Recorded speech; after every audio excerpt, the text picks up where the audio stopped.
नमस्कार मित्रांनो, आज आपण बघणार आहे मेडिकेशन ॲडमिनिस्ट्रेशन. हा तसं पाहायला गेलं तर एकदम सिम्पल टॉपिक आहे, पण जेव्हा तुम्ही याच्या इन डिटेलमध्ये जाल तेव्हा तुम्हाला समजेल की हा किती इम्पॉर्टंट टॉपिक आहे आणि याचे लिगल ॲस्पेक्ट्स पण काय होऊ शकतात. नर्सिंग रिस्पॉन्सिबिलिटी काय काय आहे, याची डेफिनेशन काय आहे, मेथड्स काय आहे, त्याच्यानंतर याचे राईट्स काय आहे, फॉर्म्स काय, हे सगळं आपण आता बघणार आहेत. तर आपण व्हिडिओला सुरुवात करूया. ठीक आहे, तर आपण फर्स्ट बघणार आहे राईट ऑफ मेडिकेशन्स. तर किती राईट्स ऑफ मेडिकेशन्स आहेत? 10 राईट ऑफ मेडिकेशन्स आहेत. सगळ्यात पहिलं आहे right patient, right medication, right dose, right route, time, education, documentation, right to refuse, assessment, evaluation. सगळ्यात पहिले काय आहे? Right patient. जर एक्झाम्पल रमेश नावाचा पेशंट आहे, आपण मेडिकेशन जाऊन सुरेशला दिलं, तर हे बरोबर आहे का? नाही. तर राईट काय आहे? पेशंटचा हा राईट आहे की त्याला राईट पेशंटलाच ते राईट मेडिकेशन गेलं पाहिजे. राईट. दुसरं आहे राईट मेडिकेशन. जर रमेशला उलट्या होत आहे पण तुम्ही त्याला फीवरचं मेडिकेशन दिलं तर ते बरोबर आहे का? नाही. तर right of medication. Right dose. 2 mgच्या जागेवर जर तुम्ही 8 mg पेशंटला देताय ते बरोबर नाही आहे. ठीक आहे. त्याच्यानंतर राईट रूट.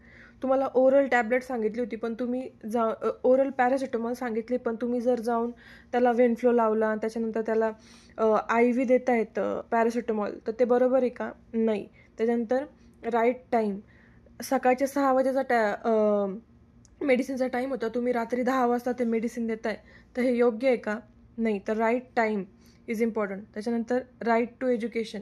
पेशंटला एज्युकेट करायचं त्या मेडिकेशनबद्दल की तो कोणतं मेडिकेशन घेतो आहे. त्याच्यानंतर राईट डॉक्युमेंटेशन. हे एकदम इम्पॉर्टंट आहे. तुम्ही एवढं सगळं केलं आणि तुम्ही डॉक्युमेंटच नाही केलं तर त्याला काही अर्थ नाही आहे. तर राईट ऑफ डॉक्युमेंटेशन. तुमच्याकडे प्रूफ राहील की तुम्ही ते मेडिसिन त्या पेशंटला दिलेलं आहे. Right to refuse. हे खूप इम्पॉर्टंट आहे. सॉरी. पेशंट मेडिसिन रिफ्यूज पण करू शकतो. त्याच्यानंतर राईट असेसमेंट. पेशंट बरा झाला आहे का नाही ते असेस करायचं आहे आपण, तो पण एक राईट आहे पेशंटचा.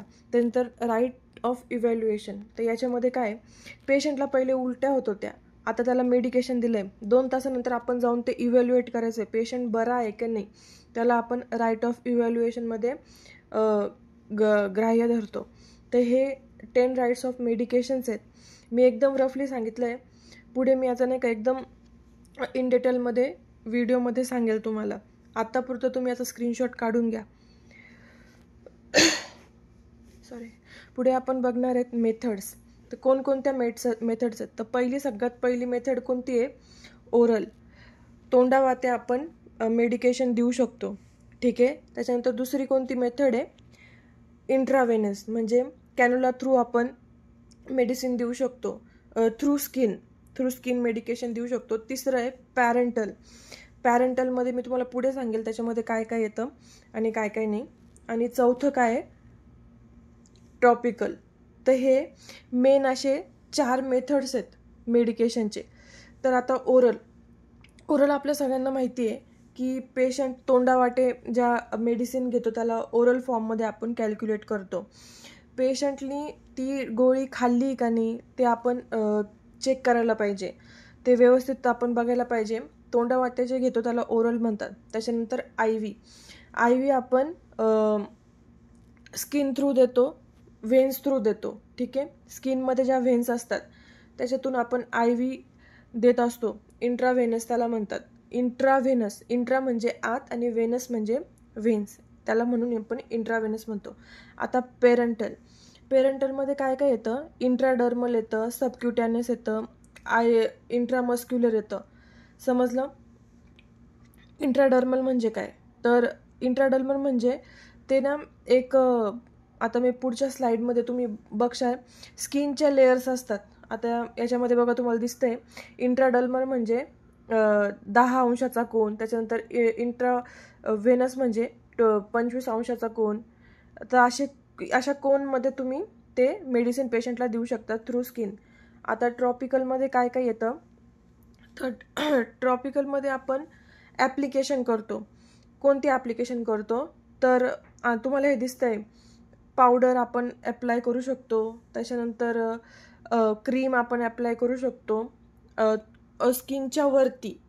हे बघा इथं दिसतंय तुम्हाला जर काही ॲलर्जी वगैरे झाली तर आपण क्रीम अप्लाय करतोय, आय ड्रॉप टाकतोय पेशंटच्या डोळ्यामध्ये स्किनच्या वरतून, नेझल ड्रॉप टाकतोय स्किनच्या वरतून.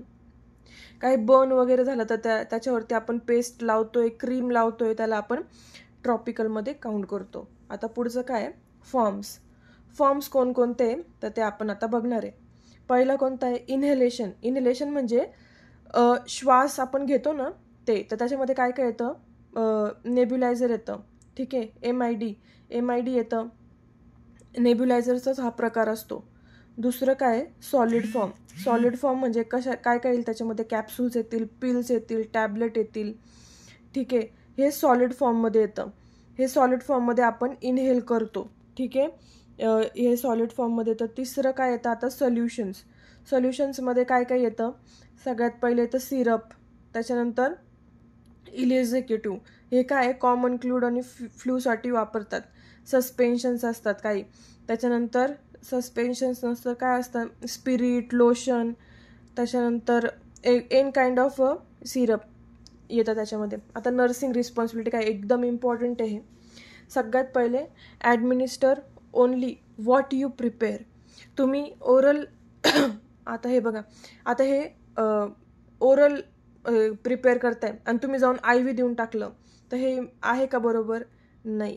त्याच्यानंतर काय, डॉक्युमेंट करायचं आहे, जे पण तुम्ही मेडिकेशन दिलं आहे पेशंटला ते डॉक्युमेंट करायचं आहे, इव्हॅल्युएट करायचं. जसं मी तुम्हाला पहिले सांगितलं, मेडिसिनची काय ॲलर्जी वगैरे झाली आहे का पेशंटला त्याचा त्रास वगैरे काय होतो आहे का ते जाऊन आपण चेक केलं पाहिजे, इव्हॅल्युएट केलं पाहिजे, ॲसेप्टिक टेक्निक वापरल्या पाहिजे, हँडवॉश केले पाहिजे proper, hand hygiene after removing all the kinds of gloves.